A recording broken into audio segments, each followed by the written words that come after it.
السلام علیکم دوستو، آج میں ایک ایسا وظیفہ لایا ہوں جس کے ذریعے سے آپ اپنے تمام پریشانیوں کو حل کر سکتے ہو۔ چند واقعات اس میں مذکور ہے۔ ایک ڈاکٹر صاحب اسپتال کے 5 ڈاکٹروں نے ان کے خلاف سازش کر کے ان کو نوکری سے نکلوا دیا۔ ڈاکٹر فرماتے ہیں میں نے اس مسنون دعا کو کثرت سے ورد کیا۔ وہ دعا کون سی ہے؟ وہ استغفار ہے۔ کثرت سے استغفار میں نے کیا۔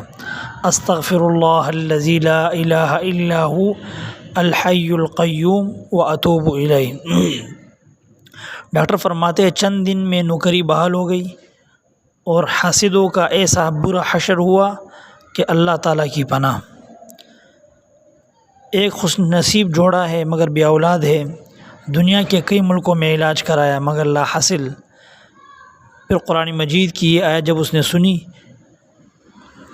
فَقُلْتُ اسْتَغْفِرُوا رَبَّكُمْ إِنَّهُ كَانَ غَفَّارًا، تو انہوں نے اس پر عمل کرتے ہوئے کثرت سے استغفار شروع کیا۔ تو استغفر اللہ الذی لا الہ الا هو الحی القیوم، اس کو کثرت سے پڑھا تو ان کے یہاں بچے اللہ رب العالمین نے ان کو دیے۔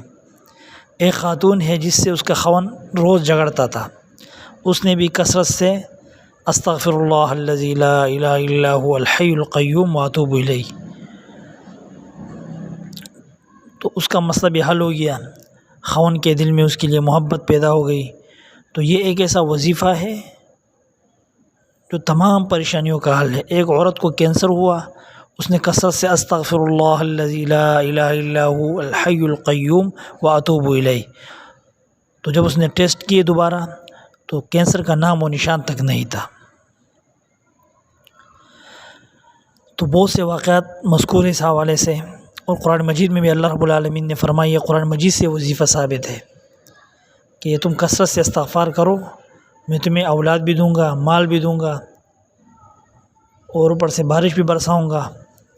تو بہت سے انعامات کا اللہ رب العالمین نے ذکر کیا ہے، تو ہم نے بھی اس طرح کثرت سے استغفر اللہ الذی لا الہ الا هو الحی القیوم واتوب الیہ پڑھنا ہے۔ انشاءاللہ تعالی ہمارے تمام مسائل حل ہوں گے۔